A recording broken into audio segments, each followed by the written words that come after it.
What's going on here? Why are all these cyclists on the Parkway? Don't they know that this is a place for cars? Oh my god, those lawless bicycle riders are at it again. Actually, this is Ottawa's summer program of opening up parkways to active mobility. It's like the ActiveTO program in Toronto, except that the Toronto version has a weekend schedule, while Ottawa has some routes open 7 days a week.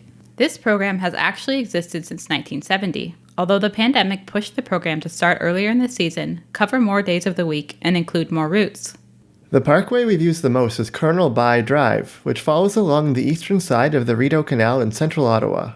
Both lanes are closed to cars for a 5-kilometer stretch from Byward Market to almost Dow's Lake and Carleton University, although a portion in the middle is reduced to 1 lane for construction.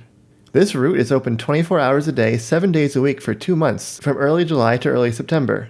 Another route we've used is the Sir John A. Macdonald Parkway in the west end of the city, which has both of its 2 westbound lanes open for active mobility for the entire 9-kilometer stretch of the parkway.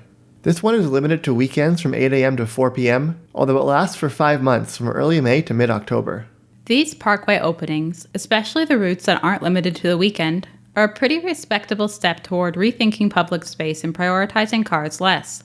The big strength of this program is simply how much space is opened up, which goes a long way towards creating a relaxing and comfortable cycling environment. We had family visiting from out of town recently, people with little experience with urban cycling who understandably think it's kind of crazy to bike on the same road as cars, and they were pleasantly surprised at how accessible and comfortable it was to bike with these parkways. We also saw people with reduced mobility using hand bikes and push bikes, plus a family with school-aged children biking together practicing math. The math lesson stood out because usually when biking on city streets, even with separated bike lanes, our conversations are spoken at a high volume and limited to, should we turn here? And that person shouldn't have done that.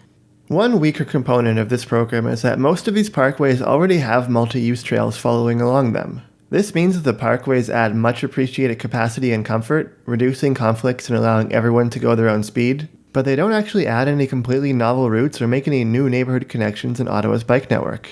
Also, it's not exactly accurate to say that everyone can go their own speed, at least legally, because the routes that we saw have a speed limit of 20 kilometers an hour. We're pretty interested in keeping the space accessible for lower skills and intensities, but that speed limit seems low, given how much room there is. A moderately higher speed limit probably makes sense, whether 25 or maybe 30 kilometers an hour, and there should be a time and place for people to go faster than that. You can probably tell that we're not speed demon road cyclists, but it's a legitimate hobby and we should give people an outlet for it. Montreal has the Gilles Villeneuve racetrack, which is all things considered pretty excellent, aside from the entrance area which seems to cause quite a few conflicts and could probably be set up more safely.